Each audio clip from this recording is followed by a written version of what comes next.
أعوذ بالله من الشيطان الرجيم بسم الله الرحمن الرحيم বিতাড়িত মরদুদ শয়তানের ওয়াসওয়াসা থেকে পানাহ চাই পরম করুণাময় আল্লাহ রাব্বুল আলামিনের নামে শুরু করতে। আজকে বলবো এই কোরআনে কারীমের নাজিলের উদ্দেশ্য, কোরআনে কারীমের বৈশিষ্ট্য, কোরআনে কারীমের মর্যাদা। কোরআন এক বিশাল, কোরআন যেমন বিশাল তার আলোচনাও তেমন বিশাল। কোরআনে কারীমের বৈশিষ্ট্য হচ্ছে কোরআন গোটা মানব জাতির জন্য সর্বশেষ হেদায়েতের গ্রন্থ আল্লাহর পক্ষ থেকে, আর একটি বাণীও মানুষের জন্য আসবে না। আল্লাহর পক্ষ থেকে মানুষের জন্য আর কোনো বাণী আসবে? বলুন, আসবে? আল্লাহর পক্ষ থেকে মানুষের জন্য হেদায়েতের আর কোনো কথা আসবে না, এটাই শেষ কালামে রব্বানি, আখেরি কালাম কোরআনে কারীম। এরপরে আর কোনো বাণী আল্লাহর পক্ষ থেকে আসবে না।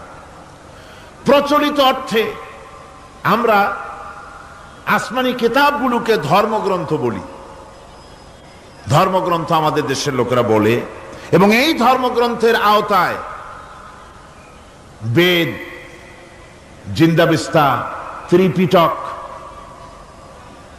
বাইবেল ইত্যাদি গুলিকে ধর্মগ্রন্থ বলা হয়। ধর্মগ্রন্থ প্রচলিত অর্থে ধর্মগ্রন্থ বলতে যা বুঝায়, কোরআনে কারীম তেমন কোন প্রচলিত অর্থে ধর্মগ্রন্থ নয়। অন্যান্য ধর্মগ্রন্থগুলি কিছু সদাচরণের কথা বলেছে, কিছু সদাচরণের কথা বলেছেন অহিংসা পরম ধর্ম, বলা হয়েছে জীব হত্যা মহাপাপ, শত্রুকে ক্ষমা করে দিও, এই জাতীয় কিছু কথাবার্তা, কিছু মিষ্টি মিষ্টি কথাবার্তা ইত্যাদি বলা হয়েছে। এবং পৃথিবী জুড়ে স্থান কাল পাত্র ভেদে তার কোনো স্থায়ী আবেদন টিকে থাকে নাই। কোরআন হচ্ছে সেই কিতাব, কোরআন হচ্ছে সেই গ্রন্থ যা প্রচলিত অর্থে ধর্মগ্রন্থ নয়, বরং কোরআন হচ্ছে একটি পূর্ণাঙ্গ জীবন বিধান, যাকে আরবিতে বলা হয় মুকাম্মাল নিজামে হায়াত, যাকে বলা হয় কমপ্লিট কোড অফ লাইফ, যাকে বলা হয় পূর্ণাঙ্গ একটি জীবন বিধান। কোরআন শরীফ এমন কিছু নাই যা কোরআন শরীফের মধ্যে বিধৃত হয়নি। সকল কথা আল্লাহ পাকের মধ্যে বলে দিয়েছেন একেবারে। এ কোরআনে কি নাই? সব আছে। কোরআন শরীফ পিঁপড়া থেকে শুরু করে হাতি পর্যন্ত কোরআনের ভিতরে সন্নিবেশিত করা হয়েছে। পিঁপড়ার নামে একটা সূরা আছে না? নাম কি? সূরা আন-নামল। আবার হাতির নামেও একটা সূরা আছে, নাম কি? সূরা ফিল। লোহার নামে সূরা আছে, মাকড়সার নামে সূরা আছে, মৌমাছির নামে সূরা আছে, মানুষের নামেও সূরা আছে। মানুষের ভেতরে দুটো শ্রেণী, পুরুষ এবং নারী, মহিলাদের কেউ বাদ দেওয়া হয় নাই, তাদের জন্য একটা সূরা আছে, নাম কি? তাহলে পিঁপড়া থেকে শুরু করে হাতি আর মানুষ, তার প্রয়োজনীয় যা কিছু সব কিছুকে আল্লাহ পাক কোরআনে কারীমের মধ্যে সন্নিবেশিত করে দিয়েছেন। আমি অনেকবার কথা বলেছি, এটা কোনো কোরআন হাদিসের কথা নয়, এটা আমার ধারণার কথা, কোরআন হাদিসের কথা নয়। যেমন কোরআন শরীফের শুরু হয়েছে বিসমিল্লাহ দিয়ে। কি দিয়ে শুরু হয়েছে? বিসমিল্লাহ দিয়ে। প্রথম অক্ষরটা কি? বা। আর শেষ হয়েছে মিনাল জিন্নাতি ওয়ান নাস, শেষের অক্ষর কি? সিন। তাহলে কোরআনের প্রথম অক্ষর বা আর শেষের অক্ষর সিন, দুইটাকে জুড়ে দিলে কি হয়? বাস। আমার কাছে মনে হয় যেন কোরআনে কারীমের ভিতরে আল্লাহ রাব্বুল আলামিন পৃথিবীবাসীদের জন্য যা কিছু প্রয়োজন সব কিছু সন্নিবেশিত করে দিয়েছেন। শুরু করলেন বা দিয়া, শেষ করলেন সিন দিয়া, বাস করে দিলেন যেন বলা হলো পৃথিবীর মানুষেরা, তোমাদের জন্য কিয়ামত পর্যন্ত যা কিছু দরকার সবগুলি আমি আল্লাহ রাব্বুল আলামিন কোরআনের মধ্যে ভরে দিয়েছি। বাস হয়ে গেছে, আর কিছুর প্রয়োজন নাই, আর কিছু প্রয়োজন নাই, সব আমি কোরআনে কারীমের ভেতরে সন্নিবেশিত করে দিয়েছি। সুতরাং কোরআনে কারিমের এই বৈশিষ্ট্য যে অন্য ধর্মগ্রন্থের মতো কোরআন শরীফ নাম সর্বস্ব একটি ধর্মগ্রন্থ নয়, এর মধ্যে রয়েছে মানুষের প্রয়োজনীয় সব কিছু।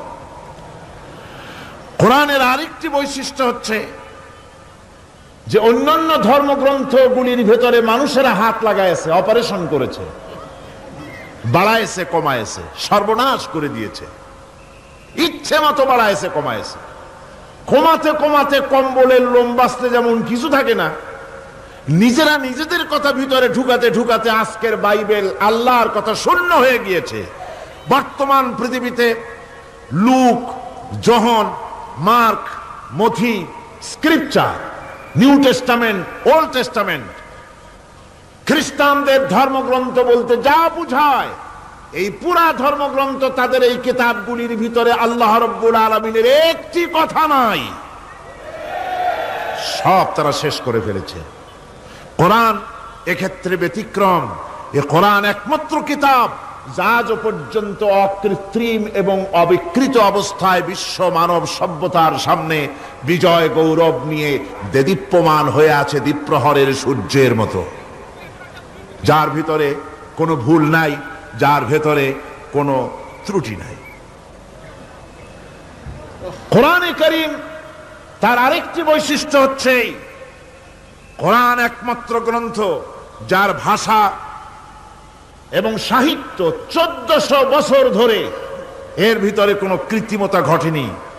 আরবি ভাষা এবং সাহিত্যের সর্বোৎকৃষ্ট নমুনা হিসাবে কোরআন শরীফ টিকে আছে। পৃথিবীর কত ভাষা শেষ হয়ে গিয়েছে, কত ভাষা জন্মগ্রহণ করেছে আর মরে গেছে তার ঠিক নাই। ভাষার উন্নতি যত হচ্ছে, কোরআনে কারীম সমস্ত ভাষা এবং সাহিত্যের মানকে উতরে গিয়ে এমন এক জায়গায় কোরআনের ভাষা সাহিত্য পৌঁছে গেছে যাকে স্পর্শ করা পৃথিবীর কোন ভাষার পক্ষে সম্ভব নয়। কোরআন এক জীবিত ভাষা, জীবন্ত ভাষা। কোরআন আরবি ভাষা, পৃথিবীর অন্তত 38টি দেশের রাষ্ট্রভাষা, স্টেট ল্যাঙ্গুয়েজ আরবি ভাষা। এই আরবি ভাষা আল্লাহ পাক এ কোরআন নাজিল করেছেন, এর মজা ফুরায় না, এর সাহিত্যের মান ফুরায় না।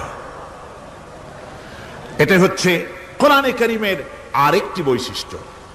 কোরআনে কারীমের অন্যান্য বৈশিষ্ট্যের ভেতরে আরেকটি বৈশিষ্ট্য হচ্ছে যে এ কোরআনে কারীম একমাত্র কিতাব যেই কিতাবের ভেতরে রয়েছে কোরআনের অনুসারী তাদের নাম এবং কোরআনের অনুসারী তাদের ধর্মের নাম গ্রন্থের ভেতরে আছে, যা অন্য কোনো কিতাবের মধ্যে নাই। সেটা হচ্ছে আমরা যে মুসলমান তা কোথায় পেলাম? আমরা যে মুসলমান এই পরিচিতি কোথায় পেলাম? হুয়া সাম্মাকুমুল মুসলিমিন, এই মুসলমান নাম আল্লাহ কোরআন শরীফে ব্যবহার করেছেন। তিনি আমাদের নাম দিয়েছেন, আমরা মুসলমান। আমরা কি মুসলমান? আমাদের নাম এই কিতাবের মধ্যে রয়েছে। আমাদের জীবন ব্যবস্থার নাম, ধর্মের নামও ইন্নাদ-দীনা ইনদাল্লাহিল ইসলাম। ইসলামের নাম, মুসলমানের নাম কোরআনে কারীমের মধ্যে রয়েছে, যা অন্য কোন ধর্মগ্রন্থের মধ্যে নাই। হিন্দু, খ্রিস্টান, বৌদ্ধ এ সমস্ত নাম তাদের নিজেদের বানানো নাম, তাদের ধর্মগ্রন্থের ভিতরে সব নামের কোনো পাত্তা নাই। কোরআনে কারীমের আরেকটি বৈশিষ্ট্য হচ্ছে কোরআন বিশ্বের সর্বাধিক পঠিত গ্রন্থ। এত বেশি পড়া হয়েছে, এ কোরআন পড়া হচ্ছে এত বেশি পৃথিবীর কোন বই আজ পর্যন্ত পড়া হয় নাই, আর হবেও না। কোরআনে কারীমের আরেকটি বৈশিষ্ট্য হচ্ছে এই বিশাল ধর্মগ্রন্থ, এই বিশাল জীবন ব্যবস্থা, এই বিশাল কিতাব মানুষেরা মুখস্থ করেছে। আপনি আমাকে বলেন, নিজের ভাষা নয়, নিজের মায়ের ভাষা নয়, এমন এক বিশাল কিতাব মানুষ মুখস্থ করতে পেরেছে, এর কোন নমুনা আছে দুনিয়ায়? এর কোন নমুনা আছে? মাতৃভাষা নয়, অথচ পৃথিবীর ইংরেজ হোক, উর্দুভাষী হোক, ল্যাটিন হোক, তেলুগু হোক, ডাচ হোক, ফ্রান্স হোক, যে কোনো ভাষা, বাংলা ভাষা হোক, সমস্ত ভাষার লোকেরা কোরআনে কারীমকে মুখস্থ করতেছে। সুবহানাল্লাহি বিহামদি। আমাদের দেশেও লক্ষ লক্ষ হাফেজে কোরআন বর্তমান রয়েছে। এটা হচ্ছে কোরআনে কারীমের আরেকটি বিরাট রকমের বৈশিষ্ট্য। কোরআনে কারীমের অফুরন্ত বৈশিষ্ট্যের ভেতরে এটাও একটি, কোরআন হচ্ছে একটি বিরাট মুজিজা। কোরআন একটি মুজিজা। কোরআন একটি কি মুজিজা। দুনিয়ায় যত নবী আল্লাহ পাঠিয়েছেন, সমস্ত নবীদেরকে তিনটা জিনিস দিয়েছেন। কয়টা জিনিস কন্ত? তিনটা। ওয়াহি, হুসনে খুলক আর মুজিজা। একটা হচ্ছে ওহী, আর একটা হচ্ছে উন্নত মানের চরিত্র, আর একটা হচ্ছে কি মুজিজা। এই মুজিজা সকল নবীকে দেওয়া হয়েছে। মুজিজা হচ্ছে সমকালীন যুগের বড় যে কোনো শক্তিকে দুর্বল করে দেয়, যে কোনো জিনিসকে দুর্বল করে দেওয়ার মতো ক্ষমতা রাখে যে জিনিস, তার নাম মুজিজা। মুসা আলাইহিস সালামের জামানায় জাদুর প্রভাব ছিল। তখন আল্লাহ রাব্বুল আলামিন মুসা আলাইহিস সালামকে একটা মুজিজা দিলেন। কি দিলেন? আল্লাহ রাব্বুল আলামিন বললেন, ওয়ামা তিলকা বিয়ামিনিকা ইয়া মুসা। মুসা, তোমার ডান হাতে ওটা কি? তিনি বললেন, এটি একটি লাঠি। আল্লাহ পাক বললেন, লাঠি তো ঠিকই, কিন্তু এর মধ্যে আরো এক ক্ষমতা আছে, তুমি জানো না, লাঠিকে ফেলে দাও। লাঠি ফেলে দিলেন। কি হয়ে গেল? হিয়া হাইয়াতুন তাসআ। বিরাট এক সাপে পরিণত হয়ে গেল। এই সাপ নিয়ে, এই লাঠি নিয়ে তিনি জাদুকরদের মোকাবেলা করলেন। জাদুকরেরা বলল, আপনি আগে দেখাবেন জাদু না আমরা দেখাবো আগে? মুসা আলাইহিস সালাম বললেন, তোমরা আগে দেখাও। তারা জাদু মন্ত্র পুত করে আশেপাশের সব জিনিসগুলিকে বাঘ, সিংহ ইত্যাদি বানিয়ে ফেললো। এগুলি ঝাঁপিয়ে পড়লো মুসা আলাইহিস সালামের উপরে। ক্ষণিক সময়ের জন্য মুসা আলাইহিস সালাম ঘাবড়ে গেলেন। আল্লাহ রাব্বুল আলামিন হযরতে মুসাকে ডেকে বললেন, মুসা রে, ভয় পাওয়ার কোনো কারণ নাই। প্রতিষ্ঠিত একটি সরকারের বিরুদ্ধে তোমাকে নামায় দিয়া ময়দানে তোমাকে আমি একা ছেড়ে দেই নাই। আমি আল্লাহ রাব্বুল আলামিন তোমার সাথে আছি। হাতের লাঠি ছেড়ে দাও। মুসা আলাইহিস সালাম লাঠি ছেড়ে দিলেন। লাঠি সাপ হয়ে গেল। হা করলো। জাদুকরদের তৈরি করা সমস্ত বাঘ, সিংহ, সাপ মুসা আলাইহিস সালামের লাঠি মার্কা সাপের পেটের মধ্যে গিয়া ঢুকলো। জাদুকরেরা মনে করলো, আমরা যা দেখালাম তা তো জাদু। নিঃসন্দেহে মুসা আলাইহিস সালাম যা দেখালেন তা নিঃসন্দেহে জাদু নয়, কারণ জাদু তো খেয়ে ফেলে দিয়েছে। কাজী জাদু যে জিনিসে খায় সেটা তো জাদু না, সেটা জাদুর বাবা অথবা দাদা। এটা ছিল মুসা আলাইহিস সালামের মুজিজা। হযরত দাউদ আলাইহিস সালামের মুজিজা ছিল, আল্লাহ রাব্বুল আলামিন তাকে মুজিজা দিয়েছিলেন, গলার সুন্দর আওয়াজ দিয়েছিলেন। তিনি যখন জাব্বুর শরীফ তেলাওয়াত করতেন, উড়ন্ত পাখিরা ওড়া বন্ধ করে চতুর্দিকে বসে আল্লাহর কালাম শুনত। তিনি লোহা দিয়ে অস্ত্র তৈরি করতেন। অস্ত্র বানাবার সময় আগুন দিয়ে লোহা পোড়ায় অস্ত্র বানাতে হয়। দাউদ আলাইহিস সালামের তার প্রয়োজন ছিল না। তিনি যখন লোহা হাতির ভিতরে নিয়ে চাপ দিতেন, লোহা পানি হয়ে আঙ্গুলের ফাঁক দিয়া গলে পড়ে যেত। এটা ছিল তার মুজিজা। হযরত সুলাইমান, আল্লাহ রাব্বুল আলামিন তাকে মুজিজা দান করলেন। কোরআনে কারীমের ভিতরে রব্বুল আলামিন বলেন, হযরত সুলাইমান আলাইহিস সালাম সকাল বেলায় বিনা মেশিনে, বিনা ইঞ্জিনে তক্তার উপরে বসে যেতেন। তক্তা 1 মাসের পথ অতিক্রম করত। আবার সন্ধ্যা বেলায় বসতেন, এই তক্তা আর 1 মাসের পথ অতিক্রম করে যেত। ঈসা আলাইহিস সালামের মুজিজা ছিল, জন্মান্ধের চোখের উপরে হাত বুলিয়ে দিতেন, সঙ্গে সঙ্গে চোখ ভালো হয়ে যেত। কুষ্ঠব্যাধিগ্রস্ত লোকের গায়ে হাত বুলাতেন, সঙ্গে সঙ্গে কুষ্ঠব্যাধি ভালো হয়ে যেত। এই হলো তাদের মুজিজা। পয়গম্বরেরা বিদায় হয়ে গেলেন, মুজিজা বিদায় হয়ে গেল। দাউদ আলাইহিস সালাম বিদায় হলেন, মুজিজার সাথে নিয়ে গেলেন। তার উম্মতেরা ওই লোহাগুলি আর কেউ গলাতে পারে নাই, আজও কেউ গলাতে পারে না হাত দিয়া চেপে ধরে। সুলাইমান আলাইহিস সালাম দুনিয়া থেকে বিদায় হয়ে গেছেন, মুজিজা নিয়ে কবরে চলে গেছেন। আজ আর তার অনুসারীরা অথবা দুনিয়ার কোন মানুষ বিনা ইঞ্জিনে তক্তায় বসে আর হাওয়ায় উঠতে পারবে না। মুসা আলাইহিস সালাম বিদায় হলেন, লাঠির মুজিজা চলে গেল। তার উম্মতেরা, তার অনুসারীরা কিয়ামত পর্যন্ত যদি 1000 চেষ্টা চালায়, লাঠিকে আর কোনোদিন সাপে পরিণত করতে পারবে না। ঈসা আলাইহিস সালাম, আল্লাহ রাব্বুল আলামিন তাকে উঠায় নিলেন, মুজিজা তিনি সাথে নিয়ে গেলেন। আজ তার কোটি কোটি, শত শত কোটি উম্মতেরা, দুনিয়া যারা তার উম্মত দাবি করে, খ্রিস্টানেরা হাজারো যদি চেষ্টা চালায়, তবুও জন্মদের চোখের উপরে হাত বুলিয়ে চোখ আর ভালো করতে পারবে না। কুষ্ঠবেদীগ্রস্ত লোকের গায়ে হাত বুলিয়ে কুষ্ঠবেদী ভালো করতে পারবে না। তার মানে হলো, নবীরা যে যা যত মুজিজা পেয়েছিলেন, জীবদ্দশায় মুজিজা কাজে লেগেছে, দুনিয়া থেকে বিদায় হয়েছেন, মুজিজার সাথে নিয়ে গেছেন। কিন্তু আপনার আমার নবী, বিশ্ব নবী জনাব মুহাম্মদ রাসূলুল্লাহ সাল্লাল্লাহু আলাইহি ওয়াসাল্লামের কাছে আল্লাহ রাব্বুল আলামিন তাকে যত মুজিজা দিয়েছিলেন, 3000-এর উপরে আল্লাহর নবীর মুজিজা ঘটেছিল 23 বছরের নবুয়তের জীবনে। তার মধ্যে শ্রেষ্ঠ মুজিজা হতেছে কোরআন মাজিদ। আল্লাহর নবী বিদায় হয়ে গেলেন, মুজিজা সাথে নিয়ে যান নাই, মুজিজা রেখে গেলেন দুনিয়ায়। কিয়ামত পর্যন্ত দুনিয়াবাসী, নবীর উম্মতেরা কোরআনের মুজিজা ব্যবহার করতে পারবে। এই কোরআনে কারীম রাসূল করিম সাল্লাল্লাহু আলাইহি সাল্লামের জীবনের শ্রেষ্ঠ মুজিজা। মানুষ পাগল হয়ে গেছে কোরআন শুনে। সুতরাং এই কোরআনের বৈশিষ্ট্য সকল দিক থেকে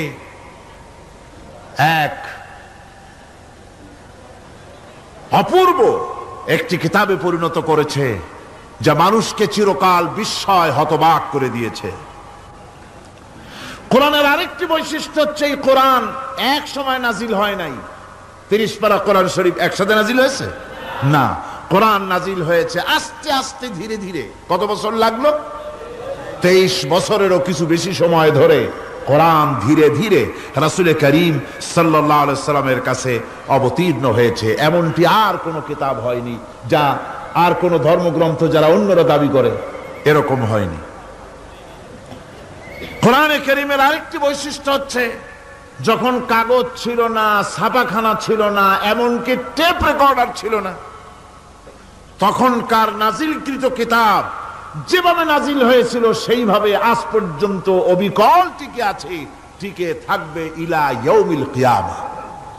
কিয়ামত পর্যন্ত কোরআনে কারীমের এই অকৃত্রিম, অবিকৃত অবস্থায় কোরআনে কারীমের এই শান, এই বরকত টিকে থাকবে। এই জন্য কোরআন শরীফ হচ্ছে এই পৃথিবীর মহাবিশ্বের মহাবিস্ময়। কোরআন হচ্ছে পৃথিবীর মহাবিশ্বের মহাবিস্ময়। এর মর্যাদা সম্পর্কে রাসূল করিম সাল্লাল্লাহু আলাইহি ওয়াসাল্লাম বলেছেন, ওয়ান উসমান রাদিয়াল্লাহু তাআলা আনহু আন্নাহু ক্বাল ক্বাল রাসূলুল্লাহ সাল্লাল্লাহু আলাইহি ওয়াসাল্লাম খায়রুকুম মান তাআল্লামাল কুরআন ওয়া আল্লামাহু, রাওয়াহুল বুখারী। আল্লাহর নবী বলেন, তোমাদের মধ্যে সর্বোত্তম ব্যক্তি সেই, তোমাদের ভিতরে ভালো ব্যক্তি, উত্তম ব্যক্তি সেই যে ব্যক্তি নিজে কোরআন শেখে আর অন্যকে শেখায়। কোরআন যে শেখে আর অন্যকে যে শিখায়, সেই ব্যক্তি হলো তোমাদের মধ্যে সর্বোত্তম ব্যক্তি, ভালো ব্যক্তি। সুবহানাল্লাহ পড়েন। কোরআনে কারীমের এই মর্যাদা সম্পর্কে রাসূল করিম সাল্লাল্লাহু আলাইহি সাল্লাম বলেছেন, দুই ব্যক্তিকে, দুই শ্রেণীর লোককে ঈর্ষা করা যায়। অমুকে বিরাট বাড়ি করেছে, সে বাড়ি দেখে হিংসা হয়, আমি ওরকম বাড়ি করব, অমুকের মতো নেতা হব, অমুকের মতো বড় লোক হতে হবে। পরশ্রী কাতরতা অথবা ঈর্ষা করা, এরকমের ঈর্ষা করা জায়েজ নাই। রাসূলুল্লাহ বলেছেন, দুই ব্যক্তির সঙ্গে ঈর্ষা করা যায়। আন ইবনে উমর রাদিয়াল্লাহু তাআলা আনহু আন্নাহু ক্বাল ক্বালা রাসূলুল্লাহ সাল্লাল্লাহু আলাইহি ওয়াসাল্লাম লা হাসাদা ইল্লা আলাল ইসনাইন, দুই ব্যক্তি ছাড়া অন্য কারো সাথে হিংসা করা যায় না, রিস্ক করা যায় না। কোন কোন ব্যক্তি? রাজুলুন আতাহুল্লাহুল কুরআন ফাহুয়া ইয়াকুমু বিহি আনা আল-লাইলি ওয়া আনা আন-নাহার। ওই ব্যক্তির সঙ্গে ঈর্ষা করা যায়, হিংসা করা যায় যে ব্যক্তিকে আল্লাহ পাক কোরআনের ইলম দান করেছেন। সে ব্যক্তি দিন রাত কোরআন তেলাওয়াত করে, কোরআনের উপরে আমল করে, কোরআনের উপরে থাকে, মানুষকে কোরআনের দাওয়াত দেয়। ওই লোকের সাথে ঈর্ষা করা দরকার যে তার মতো হতে চায়। ওয়ারাজুলুন আতাহুল্লাহু মালান ফাহুয়া ইউনফিকু মিনহু আনা আল-লাইলি ওয়া আনা আন-নাহার। মুত্তাফাকুন আলাইহি, বুখারী মুসলিমের হাদিস। রাসূলুল্লাহ বলছেন অন্য আরেক ব্যক্তি হচ্ছে যে ব্যক্তিকে আল্লাহ পাক মাল দিয়েছেন, সম্পদ দিয়েছেন, ওই ব্যক্তি তার মাল আর সম্পদকে দিন রাত দুহাতে আল্লাহর রাস্তায় খরচ করে। তার মতো হওয়ার জন্য তার সাথে ঈর্ষা করা যেতে পারে। আমার বন্ধুগণ, এ কোরআন হচ্ছে এমন এক কিতাব যে কোরআনকে নিয়ে যারা অগ্রসর হয় আল্লাহ তাদেরকে বাড়ায় দেন, আর কোরআনের সাথে যারা হিংসা করে, বিদ্বেষ করে, আল্লাহ তাদেরকে অধঃপাতিত করে দেন। عن عمر بن الخطاب رضي الله تعالى عنه أنه قال قال رسول الله صلى الله عليه وسلم إن الله يرفع بهذا الكتاب أقواما ويضع به آخرين رواه مسلم। হযরত ওমর রাদিয়াল্লাহু তাআলা আনহু বলছেন যে আল্লাহ পাক এই কোরআনের সাহায্যে এক শ্রেণীর লোককে প্রতিষ্ঠিত করবেন দুনিয়ার বুকে, এবং আখিরাতেও আরেক শ্রেণীর লোককে করবেন অধঃপাতিত। যারা কোরআনের সাথে বিরোধিতা করবে, তারা যদি হিরো হয় আল্লাহ তাদেরকে জিরো বানাবেন। কি বানাবেন? জোরে কোন কি বানাবেন? জিরো বানিয়ে দিবেন। আর কোরআনকে নিয়ে যারা আগ বাড়ে, তারা যদি জিরো হয় আল্লাহ পাক তাদেরকে কি বানায় দেন? কোরআনের সাথে বিরোধিতা আজকের নতুন কিছু নয়, আবহমান কাল থেকে কোরআনের সাথে চলছে বিরোধিতা। কবি সম্রাট আল্লামা ইকবাল, আল্লাহ তাকে জান্নাতুল ফেরদাউস নসিব করুন, সবাই বলুন আমিন। আল্লামা ইকবাল বলেছেন, সতীজা কর রহা হ্যায় আসল সে তাইমরোজ, সতীজা কর রহা হ্যায় আসল সে তাইমরোজ, চরাগে মুস্তফা বি সে শরারে বুলহবিস। মুহাম্মদ সাল্লাল্লাহু আলাইহি সাল্লামের দীপ শিখার সাথে, আল্লাহর দ্বীনের সাথে আবু জাহাল, আবু লাহাবের অগ্নিস্ফুলিঙ্গের সংঘর্ষ আবহমান কাল থেকে লেগে এসেছে। কিন্তু ওদের এই অগ্নিস্ফুলিঙ্গের টক্কর লেগে মুহাম্মদ সাল্লাল্লাহু আলাইহি সাল্লামের টিম টিম করে জ্বলে ওঠা এই প্রদীপটি প্রচন্ড ঝড়ো হাওয়ার মুখে, টর্নেডো আর গর্কির মুখে নিভে যায়নি, জ্বলছে, জ্বলবে কিয়ামত পর্যন্ত। এটাকে নিভাবার ক্ষমতা বিশ্বের কোনো মানুষের নাই। ফু দিয়ে কেউ যদি নিভাতে চায়, চেহারা শুদ্ধ, মাথা শুদ্ধ, পুড়ে ছাই হয়ে যাবে, কোরআনের আলোকে নির্বাপিত করতে পারবে না।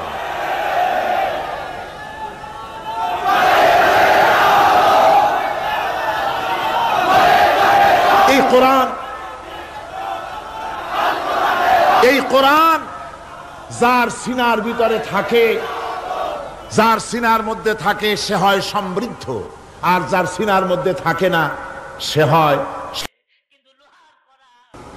আল্লাহর নবী বলেছেন, ইন্নাল্লাযী লাইসা ফী জাওফিহি শাইউম মিনাল কুরআনি কাল বাইতিল খারিব। যেই দেহের ভিতরে কোরআন নাই, যেই দেহের ভিতরে, যেই সিনার ভিতরে কোরআন নাই, ওই মানুষটা হতেছে একটা সাড়া বাড়ির মতো, একটা উজাড় বাড়ির মতো, বিরান বাড়ির মতো। বিরান বাড়িতে কি থাকে? সাড়া বাড়িতে কি থাকে? কি কয়? না না, ভূত কিসের? খামোখাই ভয় পান আপনারা। ভূত বলে কিছু নাই। হ্যাঁ, শয়তান থাকে, জিন থাকে, তারপরে ওর মধ্যে আর কি থাকে? উতুম পেঁচা থাকে, ইঁদুর থাকে, তেলাপোকা থাকে, উই পোকা থাকে, বাঁদর থাকে, উল্লুক থাকে, সাপ থাকে। রাসূলুল্লাহর কথা দেখেন, কি সুন্দর কথা, সুবহানাল্লাহ সুবহানাল্লাহ। যে দেহের ভিতরে কোরআন নাই, সারা বাড়িতে যা থাকে, পোড়ো বাড়িতে যা থাকে, বিরান বাড়িতে যা থাকে, যে দেহে কোরআন নাই সেই দেহের মধ্যে তাই থাকে। আজ দেখুন বাংলাদেশের শিক্ষাঙ্গনে, কলেজ ইউনিভার্সিটিগুলিতে কোরআন পড়ানো হয় না। বলেন ঠিক কিনা? আমাদের বিশ্ববিদ্যালয়গুলিতে কোরআন পড়ানো হয়, তাফসীর পড়ানো হয়, হাদিস পড়ানো হয়? হয় না। হাদিস কোরআন আল্লাহর কালাম পড়ানো হয় না বলে অবস্থা কি হয়েছে? হাদিস থেকে মিলায় নেন। ইন্নাল্লাযী লাইসা ফি জাওফিহি শাইয়্যুম মিনাল কুরআনি কাল বাইতিল খারিব। কোরআন নাই তো সারা বাড়ি। কোরআন নাই তো কি আছে? যে ঘরের মধ্যে মানুষ নাই, উল্লুক থাকে, ভাল্লুক থাকে, শয়তান থাকে, তেলাপোকা থাকে, সারপোকা থাকে, হিংস্র প্রাণী ভরপুর থাকে। যে শিক্ষা প্রতিষ্ঠানে কোরআন পড়ানো হয় না, সেখানেও সন্ত্রাসীরা বাস করতে পারে, ভালো মানুষ টিকতে পারে না।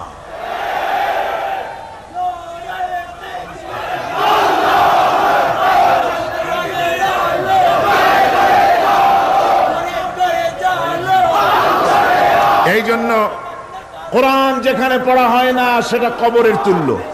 কোরআন যেখানে তেলাওয়াত হয় না সেটা কিসের তুল্য? কবরের তুল্য। আল্লাহর নবী বলেছেন, আনাবি হুরায়রা রাদিয়াল্লাহু তাআলা আনহু আন্নাহু ক্বাল ক্বাল রাসূলুল্লাহ সাল্লাল্লাহু আলাইহি ওয়াসাল্লাম লা তাজআলু বুয়ুতাকুম মাকাবির। রাওয়াহু মুসলিম। আল্লাহর নবী বলেন, তোমাদের ঘরগুলিকে তোমরা কবর বানায়ো না। অর্থাৎ যে ঘরের মধ্যে কোরআনে কারীম তেলাওয়াত হয় না সেটা কবরের সমতুল্য। কবরের সমতুল্য। আগে আমাদের ঘর সমূহে যখন ছোট ছিলাম তখন দেখতাম ঘরে ঘরে কোরআন তেলাওয়াত হতো, ঠিক না? প্রত্যেকটা ঘরের জানালা দিয়া সকালবেলায় আওয়াজ আসতো, আউযু বিল্লাহি মিনাশ শাইতানির রাজীম, বিসমিল্লাহির রহমানির রহিম। তেলাওয়াতের আওয়াজ ভেসে আসতো। আজ আর এই অবস্থা নাই।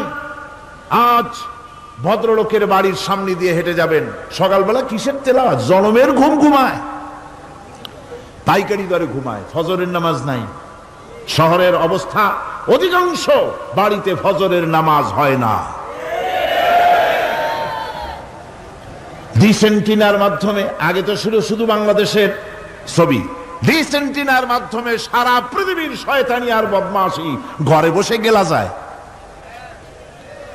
উপকারিতা এবং অপকারিতা দুটোই আছে। নিউজ দেখা যায়, সাথে সাথে আবার নিউজের সাথে আরো বাজে কিছু দেখা যায়। এগুলো দেখতে দেখতে রাত শেষ হয়ে আসে, ঘুমায় জনমের মতো, এক ঘুমে বেলা 9টা আর 10টা। কিসের ফজরের নামাজ আর কি এর কোরআন শরীফ তেলাওয়াত করা? এরপরে উঠলো 9টা 10টার সময়, উঠে তারপরে গানের মাস্টার এসে গেছে। তখন ইতিমধ্যেই গানের মাস্টার এসে গেছেন। কি দুর্ভাগ্যজনক সত্য কথা। ইংরেজি যে টিচার পড়ান, অঙ্ক যে টিচার করান, সপ্তাহে 3 ঘন্টা পড়াবেন, বেতন 2500 টাকা। আর প্রতিদিন সকালবেলা এসে যদি কোনো মুসলমান কোন একজন মৌলভী সাহেব, হাফেজ সাহেবকে রাখেন কোরআন তেলাওয়াত করাবার জন্য, কোরআন পড়াবার জন্য সন্তানকে, প্রতিদিন আসতে হবে, প্রতিদিন 2 ঘন্টা পড়াতে হবে, আর মাসের শেষে বেতন 500 টাকা। কোরআনে কারীমের সাথে এই আচরণ বেশি হয়েছে। ও, আমি বেশি বলে ফেলেছি। যাদের অভিজ্ঞতা আছে তারা বলছেন 200 টাকা। এরপরে অঙ্ক ইংরেজি তো কাজে লাগে, ভালো কথা। তারপরে গানের মাস্টার আসছেন, তিনি শেখাবেন কি? রবীন্দ্রসঙ্গীতের প্যানপ্যানানি, যা শুনলে পরে কানে ময়লা জমে যেতে পারে। যে গান শুনলে জীবিত মানুষ মৃত্যু হয়ে যায়। নজরুলের কথা শেখানো হবে না, তাহলে সেটা হবে সাম্প্রদায়িকতা। গানের মাস্টারকে, নাচের মাস্টারকে 10,000 টাকা, 10,000 টাকা পর্যন্ত বেতন দেওয়া হয়। এ জাতির জন্য আল্লাহর রহমত কেমনে আসবে? কি কারণে আসবে? কোরআনের সাথে এই বেয়াদবি আমরা করেছি। ঘরগুলিকে, আজকে আমাদের ঘরগুলিকে আমরা কবরস্থানে পরিণত করে দিয়েছি। কোরআন তেলাওয়াত হচ্ছে না। আমার বন্ধুগণ, কোরআন তেলাওয়াত করুন, বেশি বেশি তেলাওয়াত করুন, ঘরকে জীবিত করুন, সন্তানকে তেলাওয়াত করান, আপনি নিজেও তেলাওয়াত করেন। কোরআনে কারীম যারা তেলাওয়াত করবেন তাদের সম্পর্কে আল্লাহর নবী বলেন, মান ক্বারাআল কুরআনা ফাস্তাযহারাহু ফাহাল্লা হালালাহু ওয়া হাররামা হারামাহু আদখালাহুল্লাহুল জান্নাহ। আল্লাহর নবী বলেন, যে ব্যক্তি কোরআন শরীফ তেলাওয়াত করবে এবং কোরআনের হালাল অনুযায়ী হালালকে মেনে চলবে, হারাম অনুযায়ী হারাম থেকে ফিরে থাকবে, এরকম কোরআনের উপরে যে তেলাওয়াত করবে আর আমল করবে, আল্লাহ রাব্বুল আলামিন কিয়ামতের দিন তাকে জান্নাতের ভিতরে প্রবেশ করাবেন। শুধু বেহেশতে যাবে না, ওয়াসাফাহু ফি আশরাতিন মিন আহলি বাইতিহি কুল্লুহুম কাদ ওয়াজাবাত লাহুন নার। নবীজি বলেন, এই কোরআনে কারীমের বরকতে কিয়ামতের দিন ওই ব্যক্তি তার রক্ত সম্পর্কিত 10 জন আত্মীয়র ব্যাপারে সুপারিশ করার জন্য তৌফিক পাবে আল্লাহর দরবারে। এমন 10 ব্যক্তি, যেই 10 ব্যক্তির জন্য হিসাবের পরে জাহান্নাম ওয়াজিব হয়ে গিয়েছিল, এমন 10 ব্যক্তি সম্পর্কে কোরআনের তেলাওয়াতকারী আর আমলকারী আল্লাহর দরবারে সুপারিশ করার জন্য পারমিশন পাবেন। এমন নিয়ামত, সেই নিয়ামত থেকে আমরা বঞ্চিত হয়ে যাচ্ছি। আমি বলি না যে আপনারা কলেজ ইউনিভার্সিটিতে ছেলেদের পড়তে দিবেন না, আমি তা বলি না। তারা কলেজ ইউনিভার্সিটিতে বিলক্ষণ পড়াশোনা করুক, কিন্তু তাদেরকে কোরআন শরীফ শিখান। লক্ষ লক্ষ টাকা খরচ করলেন ছেলের পেছনে, কিন্তু কোরআন শিখালেন না। আপনি মরে গেলে আপনার জানাজাটা পড়বে, এ তৌফিকও সে পেল না। জানাজার ইমামতি তো দূরের কথা, জানাজার নিয়ত জানে না, পাক পবিত্রতা জানে না। বাপ মরে গেছে, সে তখন ছিল মার্কেটে, শুনলো বাপ মরছে, তাড়াতাড়ি জানাজায় শরীক হতে হবে। প্যান্টও পাক নাই, যেহেতু পেশাবের যখন বেগ এসেছিল দেওয়ালের পাশে দাঁড়াইয়া কাম সারছে, ধোয়া মোছার কাম নাই, মাথায় টুপি নাই, নাক মোছা রুমাল ছিল পকেটে, রুমালটা মাথায় দিয়া দাঁড়ায় গেল, আল্লাহু আকবার। বাপের কপালে যা আছে তাই হোক। তারপরে বাপ মরে গেছে, কান্না শুরু করেছে। যেদিন মরছে সেদিন কানতেছে, পরের দিনও একটু মুখ মলিন কান্দে। নাম বল্টু মিয়া। তার আবার এক বন্ধু আছে, তার নাম শান্টু মিয়া। শান্টু মিয়া বলছে, মিয়া বল্টু কান্দো কেন? কয় বাপ মরে গেছে। কয় এগুলো বাঁচে নাকি? এগুলো মরিয়ে যায়, আমার একটা ছিল ওটাও মরছে। চিরকাল কারো বাপ থাকে না, সুতরাং এত মন খারাপ কেন? আসো, ইন্ডিয়া থেকে ভালো একটা বই আসছে, সেইটা দেখে এত আনন্দ পাবে। বাপ তো বাপ, 14 গোষ্ঠী মরলেও মনের দুঃখ মুছে যাবে। এরপরে বাড়ি এনে তাকে সিনেমার ছবি দেখানো হলো। ছবি সে দেখলো, ফেরার সময় বাপের কবরের কাছ থেকে যাওয়ার সময় দাঁড়িয়ে গেল ক্ষণিকের জন্য। আহারে বাপ, বিদায় হয়ে গেলা, কি দেব তোমারে? কিছু তো নাই আমার কাছে, তাই সারা রাত ধরে যা কিছু দেখলাম এগুলি তোমার আমলনামায় দিয়ে গেলাম। জোরে কর নাউজুবিল্লাহ। আমি সমস্ত পিতাদেরকে বলতে চাই, সন্তানদেরকে কোরআন শিখান, কাজে লাগবে। কোরআন শিখালে কাজে লাগবে। কোরআন শরীফ মুখস্থ করে, বেশি করে মুখস্থ করেন কোরআনে কারীম, আপনার ফায়দা হবে। হযরত ওমর রাদিয়াল্লাহু তাআলা আনহু বর্ণনা করছেন যে রাসূল কারীম সাল্লাল্লাহু আলাইহি ওয়াসাল্লাম বলেছেন, ইউকালু লিসাহিবিল কুরআনি ইকরা ওয়ারাত্তিল কামা কুনতা তুরাত্তিলু ফিদ দুনিয়া। কিয়ামতের দিন জান্নাতীদেরকে, বেহেশতীদেরকে আল্লাহ রাব্বুল আলামিন বলবেন, কোরআন শরীফ তেলাওয়াত করো আর উপরের দিকে উঠতে থাকো। কোরআনে যেভাবে দুনিয়ার বুকে কোরআনে কারীম তুমি মুখস্থ করেছিলে, ধীরে ধীরে তেলাওয়াত করতে, ওইভাবে ধীরে ধীরে কোরআন তেলাওয়াত করো আর উপরের দিকে উঠতে থাকো। আল্লাহ পাক বলতে থাকবেন, উপরের দিকে ওঠো, তেলাওয়াত করো আর ওঠো। উঠতে উঠতে যেই জায়গায় গিয়ে তোমার তেলাওয়াত শেষ হয়ে যাবে, জান্নাতের ওই জায়গাটা তোমার জন্য বরাদ্দ হবে। আবু দাউদ শরীফের হাদিস। জান্নাতের ওই জায়গাটা তোমার জন্য বরাদ্দ হবে। এখন যাদের শুধু সূরা ইখলাস আর সূরা কাউসার মুখস্থ, তারা তো 2 পা আগাই বসে যাবে, উঠতে পারবেন না।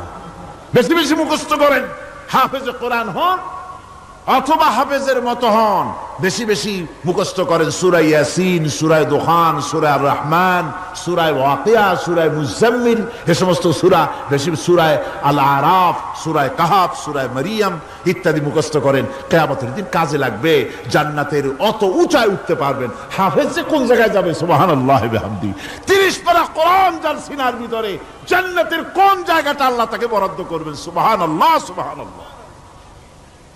কোরআনে কারীমকে মুখস্থ করুন, বেশি করে মুখস্থ করুন। কোরআনে কারীমকে বেশি করে তেলাওয়াত করুন। এই কোরআনে কারীমকে যারা বেশি করে তেলাওয়াত করবে, তেলাওয়াত করতে গিয়ে যারা আল্লাহর কাছে কিছু চাওয়ার সময় পাবে না, তাদের সম্পর্কে রাসূল করিম সাল্লাল্লাহু আলাইহি ওয়াসাল্লাম বলেছেন হাদিসে কুদসি, হাদিসে কুদসি রাসূল করিম সাল্লাল্লাহু আলাইহি ওয়াসাল্লাম বলেছেন, ইয়াকুলু রাব তাবারাক ওয়া তাআলা মান শাগালাহুল কুরআন আন যিকরি মাসআলাতি আতাইতুহু আফজালা মা উতিয়াস সাইলিন। আল্লাহর নবী বলেন, আমার আল্লাহ পাক বলেছেন, কোরআন তেলাওয়াত করতে গিয়ে যারা ব্যস্ত থাকে, কোরআন তেলাওয়াত করতে করতে যারা আমার কাছে হাত পেতে কিছু চাওয়ার সময় পায় না, যারা আমার কাছে হাত পেতে কিছু চায়, তাদের থেকে তেলাওয়াতকারীদেরকে আমি রব্বুল আলামিন বেশি করে দেই। সুবহানাল্লাহ। কোরআন তেলাওয়াত করতে করতে যারা আল্লাহর কাছে হাত পেতে চাওয়ার সময় পায় না, আল্লাহ পাক বলেন যারা চায় তাদের থেকে তেলাওয়াতকারীকে আমি বেশি দেই। আমার বন্ধুগণ, শুধু তাই নয়, এ কোরআনে কারীম যারা তেলাওয়াত করবে, আমল করবে, কিয়ামতের দিন তার মা বাপের মাথার উপরে আল্লাহ রাব্বুল আলামিন, আবু দাউদ শরীফের হাদিসে এসেছে, তার মা বাপের মাথার উপরে নূরের টুপি পরিধান করানো হবে। এমন নূরের টুপি, এমন নূরের তাজ পরানো হবে, চন্দ্র সূর্যের আলোকে ম্লান করে দেবে। হাসরবাসীরা প্রশ্ন করবেন, এ লোকটি কে? কোন ফেরেশতা নাকি? বলে না। কোন নবী নাকি? বলে না। তবে কি ইনি কে? জবাব হবে, ইনি হচ্ছেন সেই ব্যক্তি যিনি তার সন্তানদেরকে কোরআন শিখিয়েছিলেন। কোরআন শিখানোর কারণে আল্লাহ রাব্বুল আলামিন আজ তার মা বাপের মাথার উপরে নূরের টুপি পরিধান করে হাসরের ভিতরে মর্যাদা দিলেন। কিয়ামতের দিন দুনিয়া মর্যাদা পাওয়া যাবে, আখিরাতেও মর্যাদা পাওয়া যাবে যদি কোরআনে কারীমকে তেলাওয়াত করা যায়, আমল করা যায়, বোঝা যায়, তাহলে এই সমস্ত নিয়ামত আল্লাহ পাক দান করবেন। সুতরাং এই এত বড় নিয়ামত থেকে আমরা যেন কেউ বঞ্চিত হয়ে না যাই। কোরআন হচ্ছে এমন এক কিতাব যার তাফসীর লেখা হয় নাই। পৃথিবীতে এমন কোন ভাষা নাই, পৃথিবীর উল্লেখযোগ্য সবগুলি ভাষায় কোরআনে কারীমের তাফসীর লেখা হয়েছে, কিন্তু কোন মুফাসসির আজ পর্যন্ত কথা বলেন নাই যে আমি যে তাফসীর লিখছি এর চাইতে ভালো তাফসীর আর কেউ লিখতে পারেও নাই আর পারবেও নাই, এটা শেষ, আর তাফসীর লেখা লাগবে না। এ কথা কেউ বলতে পেরেছে? জোরে বলেন, পেরেছে? পারে নাই। তার কারণ কি?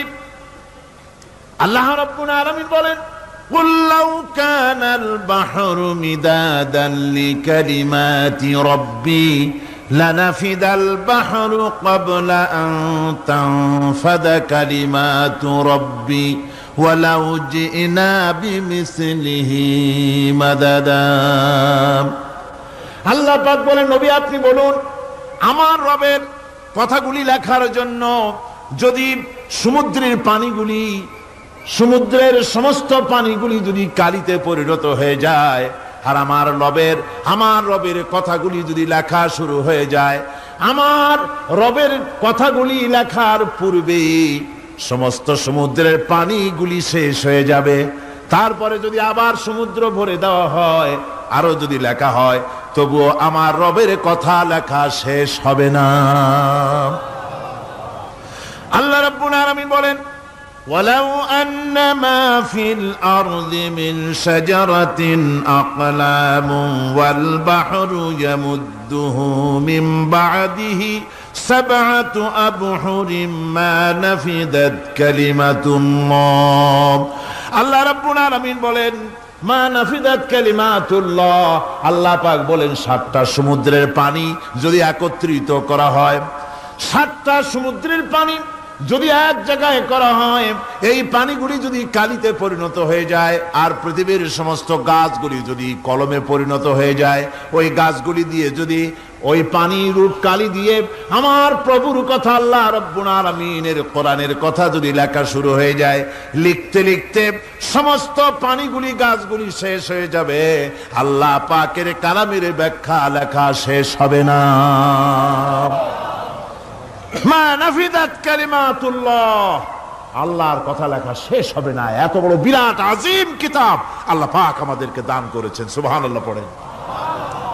এই কিতাবের এত বড় গুরুভার আল্লাহ রাব্বুল আলামিন বলেছেন, লাউ আনজালনা হাযাল কুরআনা আলা জাবালিন লারাআইতাহু খাশিআম মুতাসাদ্দিআম মিন খাশিয়াতিল্লাহ। আমি যদি এই কোরআনকে পর্বতের উপরে নাজিল করতাম, তাহলে তুমি দেখতে পেতে আমার ভয় ভীত সন্ত্রস্ত হয়ে পাহাড়গুলো চূর্ণ বিচূর্ণ হয়ে যেত। এত বড় আসিম কিতাব আমি তোমাদেরকে দান করেছি, যার গুরুভার বহন করতে কেউ রাজি হয়নি, পাহাড় পর্বত কেউ রাজি হয়নি, মানুষ রাজি হয়েছে।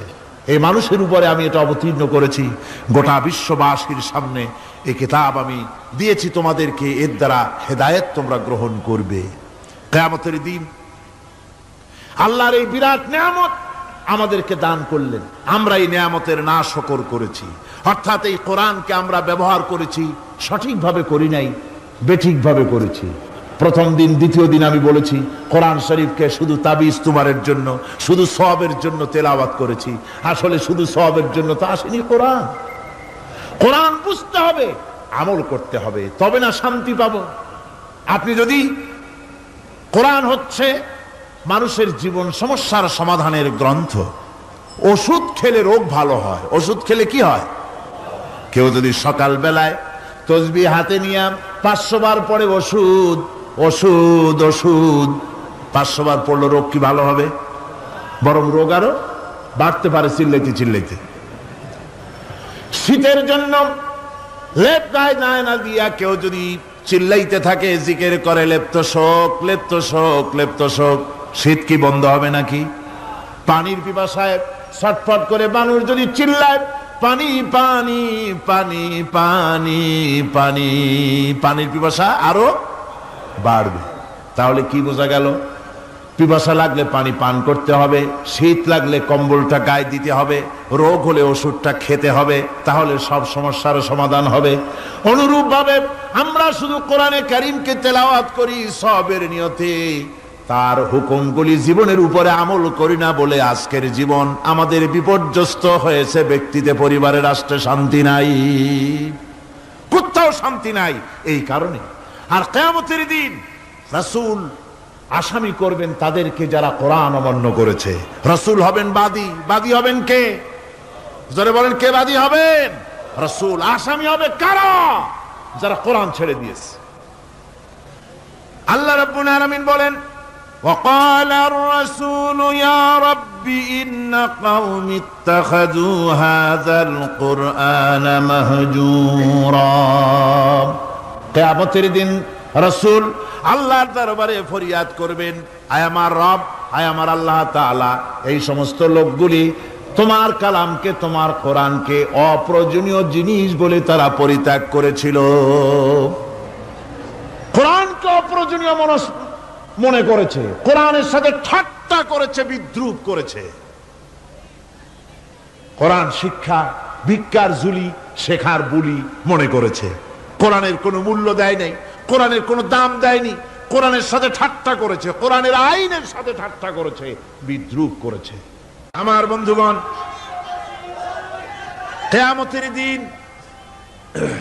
কিয়ামতের দিন যখন এরা উপস্থিত হবে আল্লাহর দরবারে, আল্লাহ রাব্বুল আলামিন কোরআনের সাথে যারা ঠাট্টা করেছে, বিদ্রুপ করেছে, কোরআনের আইনকে নিয়ে যারা ঠাট্টা বিদ্রুপ মজাক উড়াইছে, কিয়ামতের দিন তাদেরকে বলা হবে, ওয়াকিলাল ইয়াউমা নানসাকুম কামা নাসিতুম লিকা ইয়াউমিকুম হাযা। কিয়ামতের দিন আল্লাহ রাব্বুল আলামিন কোরআনের ঠাট্টাকারী, কোরআনের বিদ্রুপকারী, কোরআনের আইনের অমান্যকারীদেরকে বলবেন আমি আজকে তোমাদের ভুলে গেলাম, যেমন করে তোমরা এই দিনে আমার সঙ্গে সাক্ষাৎকারের কথা ভুলে গিয়েছিলে। তোমরা যেমন আমার আজকের এই কিয়ামতের দিনের কথা যারা ভুলে গিয়েছিলে, আজকে আমিও তোমাদেরকে ভুলে গেলাম। এরপরে কি হবে? ওয়ামাওয়াকুমুন নার ওয়া মা লাকুম মিন নাসিরিন। আল্লাহ পাক বলেন এরপরে এদের জায়গা হবে জাহান্নাম, আর এদের সাহায্যকারীও কেউ থাকবে না, জাহান্নামে চিরকাল থাকতে হবে। এটা এই জন্য যে তারা আল্লাহর কোরআনের সঙ্গে ঠাট্টা করেছে, বিদ্রুপ করেছে, কোরআনের আইন মানে নাই, কোরআনের আইনকে অমান্য করে চলেছে। এই জন্য কিয়ামতের দিন আল্লাহ রাব্বুল আলামিন তাদেরকে শাস্তি প্রদান করবেন। কোরআন পৃথিবীর বুকে আল্লাহ নাজিল করেছেন, শুধু তেলাওয়াত করবেন ঝুলে ঝুলে, এজন্য নয়। কি জন্য নাজিল হলো? এবার উদ্দেশ্য শুনুন। আল্লাহ পাক বলেন আর রহমান আল্লামাল কুরআন। আল্লাহ রাব্বুল আলামিন তিনি হলেন এমন দয়াবান, এমন রহমান, যিনি কোরআন শিখালেন। কি কারণে শিখালেন? কোরআন নাজিলের উদ্দেশ্য কি? আল্লাহ পাক বলেন ইন্না আনজালনা ইলাইকাল কিতাবা বিল হাক্কি লিতাহকুমা বাইনান নাসি বিমা আরাকাল্লাহ। আল্লাহ পাক বলেন এই কিতাব আমি আপনার প্রতি অবতীর্ণ করেছি এই জন্যে যাতে করে আপনি আল্লাহর প্রদর্শিত এই বিধান অনুযায়ী মানুষের উপরে বিচার ফয়সালা করতে পারেন। মানুষের উপরে আইন চলবে আল্লাহ। কার আইন? জোরে বলেন কার আইন? আলা লাহুল খালক ওয়াল আমর। সৃষ্টি যার, আইন চলবে কার? আল্লাহ পাক বলেন এই জন্য নাজিল করলাম, কোরআন নাজিল করেছি যাতে করে কোরআনের আইন দিয়ে বিচার ফয়সালা করতে পারেন, সেই জন্যই কোরআন নাজিল করলাম। আসলে আল্লাহর নবীর এই পৃথিবীতে আগমনের উদ্দেশ্য ওটাই ছিল। হুয়াল্লাযী আরসালা রাসূলাহু বিল হুদা ওয়া দীনিল হক লিইয়ুযহিরাহু আলাদ দ্বীনি কুল্লিহি ওয়া কাফা বিল্লাহি শাহীদা। আল্লাহ রাব্বুল আলামিন বলেন আমি আমার রাসূলকে দ্বীনে হক, সত্যের বিধান সহকারে দুনিয়ায় প্রেরণ করেছি। লিইয়ুযহিরাহু আলাদ দ্বীনি কুল্লিহি আয় লিইয়ুগলিবাহু আলা সাইরিল আদিয়ান। সমস্ত আদিয়ানে বাতিলের উপরে আমার দ্বীনকে বিজয়ী করে দেওয়ার জন্য আমি রাসূলের কাছে কিতাব সহকারে তাকে অবতীর্ণ করেছি। এ দায়িত্ব শুধু মুহাম্মদ সাল্লাল্লাহু আলাইহি ওয়াসাল্লামের ছিল না, দুনিয়ার উপরে আল্লাহর দ্বীন কায়েম করা, আল্লাহর বিধান অনুযায়ী মানুষের বিচার ফয়সালার দায়িত্ব শুধু মুহাম্মদ সাল্লাল্লাহু আলাইহি ওয়াসাল্লামের ছিল না, সমস্ত নবীদের ছিল। কাদের ছিল? সব নবীদের ছিল। ফাবাআসাল্লাহুন নাবিয়্যিনা মুবাশশিরিনা মুনযিরিন وأنزل معهم الكتاب بالحق ليحكم بين الناس। আল্লাহ পাক বলেন সমস্ত নবীদের কাছে আমি কিতাব অবতীর্ণ করেছি এই জন্য যে তারা সহজ এবং সোজা পথে যারা চলতে চায় তাদেরকে তিনি সুসংবাদ দিবেন, আর বাঁকা পথে যারা চলবে তাদেরকে তিনি জাহান্নামের ভীতি প্রদর্শন করবেন। আর আমি তার উপরে যে কিতাব অবতীর্ণ করেছি এই কিতাব দিয়ে জনগণের উপরে বিচার ফয়সালা করবে, আইন চলবে আল্লাহর কিতাব দিয়ে। আইন চলবে কি দিয়ে? আল্লাহর কিতাব দিয়ে। আল্লাহর কিতাব অনুযায়ী জনগণকে পরিচালিত করবেন। এই জন্য আমি এই কোরআনকে নাজিল করেছি, অতীতেও এই কিতাবগুলি নাজিল করেছি। কুল ইয়া আইয়ুহান নাসু ক্বাদ জাআকুমুল হাক্কু মির রাব্বিকুম। আল্লাহ পাক বলেন নবী আপনি বলে দেন, আপনি বলুন হে মানব সকল, আল্লাহর পক্ষ থেকে তোমাদের জন্য মহাসত্য এসেছে। এই মহাসত্য যদি অনুসরণ করো তোমাদের জন্য কল্যাণকর হবে। ওমান দাল্লা ফাইন্নামা ইয়াদুল্লু আলাইহা। আর যদি কোরআনকে অমান্য করো, আল্লাহর কিতাবকে অমান্য করো, তাহলে তোমাদের জন্য অকল্যাণ হবে। আজ আপনারা বলেন আল্লাহর কিতাবের আইন কি আমাদের দেশে চলে? কোরআনের আইন কি চলে? চলে না। কোরআনের আইন চলে না। আমরা কি খুব শান্তিতে আছি? খুব আরামে আছি? শ্রমিকরা তাদের শ্রমের মূল্য পায়, কৃষক তার উৎপাদিত পণ্যের সঠিক দাম পায়, নারী তার সতীত্বের মর্যাদা পায়, জনগণ কি আরামে ঘুমাতে পারে না? জনগণ রীতিমতো দুবেলা পেট পুরে সমস্ত জনগণ খেতে পারে। এর একমাত্র কারণ হচ্ছে কোরআনের আইনকে অমান্য করা হয়েছে। ভালো করে কান পেতে শুনুন, আল্লাহ রাব্বুল আলামিন কোরআনে কারীমের মধ্যে পরিষ্কার করে বলেছেন, ওয়া মান লাম ইয়াহকুম বিমা আনজালাল্লাহু ফাউলাইকা হুমুল কাফিরুন। যারা নাকি আমার দেওয়া বিধান অনুযায়ী, কোরআন অনুযায়ী যারা বিচার ফয়সালা করে না, ফাউলাইকা হুমুল কাফিরুন, ফাউলাইকা হুমুজ জালিমুন, ফাউলাইকা হুমুল ফাসিকুন। যারা আমার দেওয়া বিধান অনুযায়ী বিচার ফয়সালা করে না, তারা কাফির, তারা জালিম, তারা ফাসিক। সুতরাং এর ভিতরে এই জুলমের মধ্যে জালিমদের অন্তর্গত, ফাসিকদের অন্তর্গত হয়ে বাংলাদেশের বহু মুসলমান, পৃথিবীর বহু এলাকার মুসলমান এর মধ্যে লিপ্ত হয়ে আছে। কোরআনের আইন চালু না করলে পরে, কোরআনের আইন না মানলে পরে জালিম হতে হবে, কাফির হতে হবে, ফাসিক হতে হবে। অর্থাৎ যতখানি না মানবেন ততখানি এই বিশেষণে বিভূষিত হতে হবে। আমার বক্তব্য হচ্ছে, কোরআনে কারীম পৃথিবীতে এসেছে শাসন করতে দুনিয়াকে। তার মধ্যে রয়েছে রাজনীতি, অর্থনীতি, সব কিছু। এই বিচার ফয়সালা কোরআন থেকে যারা গ্রহণ করে না, রাসূলকে যারা বিচারক মানে না, তাদের সম্পর্কে আল্লাহ পাক কি বলছেন শুনুন। فلا وربك لا يؤمنون حتى يحكموك فيما شجر بينهم ثم لا يجدوا في أنفسهم حرجا مما قضيت ويسلموا تسليما। আল্লাহ রাব্বুল আলামিন বলেন, ফালা ওয়া রাব্বিক, কখনো নয় হে নবী, আপনার রবের কসম, কখনোই নয়। ওরা মুমিন নয় যারা নাকি তাদের জীবনের সব কিছুর ব্যাপারে যতক্ষণ পর্যন্ত আপনাকে বিচারক না মানে, আপনার দেওয়া ফয়সালাকে গ্রহণ না করে, এবং আপনি বিচার করার পর ফয়সালা দেওয়ার পরে এটার উপরে দ্বিধাহীন চিত্তে মেনে যতক্ষণ না নিবে, ততক্ষণ পর্যন্ত তারা যত ঈমানের দাবি করুক, তারা আসলে মুমিন না। এ ফতোয়া কার? এ ফতোয়া কার? আল্লাহ রাব্বুল আলামিনের ফতোয়া। কখনো মুমিন হতে পারবে না যারা রাসূলুল্লাহকে ফয়সালাকারী হিসেবে গ্রহণ না করবে, কোরআনকে সংবিধানের উৎস হিসেবে গ্রহণ না করবে। কোরআন এসেছে আইনের কিতাব হিসেবে পৃথিবীর মানুষকে পরিচালিত করার জন্য।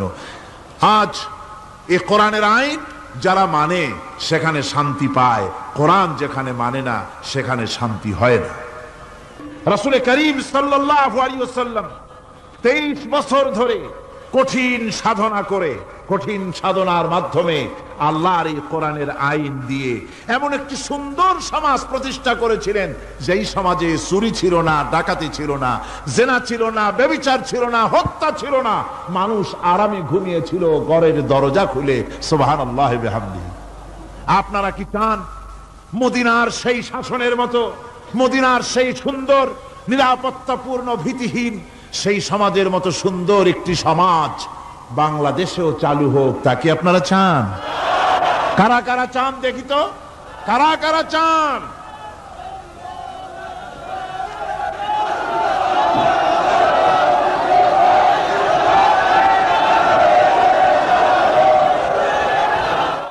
আমিন। রব্বানা যালামনা আনফুসানা وَإِن لَّمْ تَغْفِرْ لَنَا وَتَرْحَمْنَا لَنَكُونَنَّ مِنَ الْخَاسِرِينَ। রব্বুল আলামিন, দীর্ঘ রজনী পর্যন্ত তোমার বান্দারা লক্ষ লক্ষ মানুষ কোরআনে কারীমের কথা শুনেছে, তোমার হাবিবের কথা শুনেছে। আয় আল্লাহ তাআলা, তুমি দয়া করে মেহেরবানি করে তেলাওয়াত এবং দরুদ ও সালামের সওয়াব রাসূল করিম সাল্লাল্লাহু আলাইহি ওয়াসাল্লামের রূহ মুবারকে পৌঁছিয়ে দাও। রব্বুল আলামিন, আমরা যারা হাত তুলেছি এর মধ্য থেকে মা বাপ যাদের দুনিয়া থেকে জনমের মতো বিদায় হয়ে গেল, আল্লাহ তুমি দয়া করে মেহেরবানি করে আমাদের মা বাপের কবরগুলিকে জান্নাতের টুকরা বানাইয়া দিও।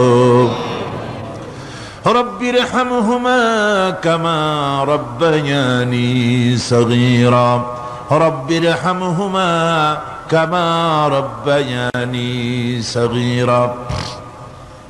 হায় আল্লাহ রাব্বুল আলামিন, সারা জীবন আমরা গুনাহ করেছি, নাফরমানি করেছি। আল্লাহ, কোরআনে কারীমের মাহফিলে এসে তোমার দরবারে কাঙ্গালের মতো হাত তুলেছি, দয়া করে মেহেরবানি করে জিন্দেগীর সকল গুনাহ খাতা তুমি মাফ করে দাও।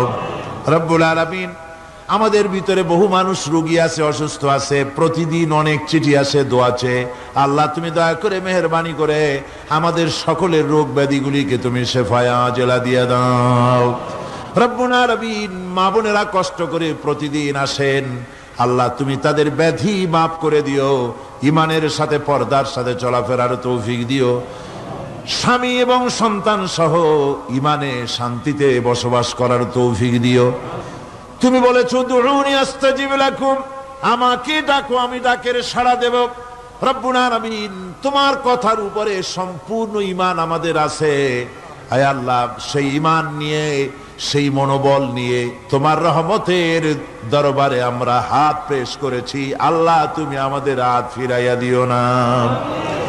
এ মাহফিলের বরকতে সমস্ত মানুষের ভিতরে মোহাব্বত পয়দা করে দাও। আল্লাহ, হিংসা বিদ্বেষ দূর করে দাও।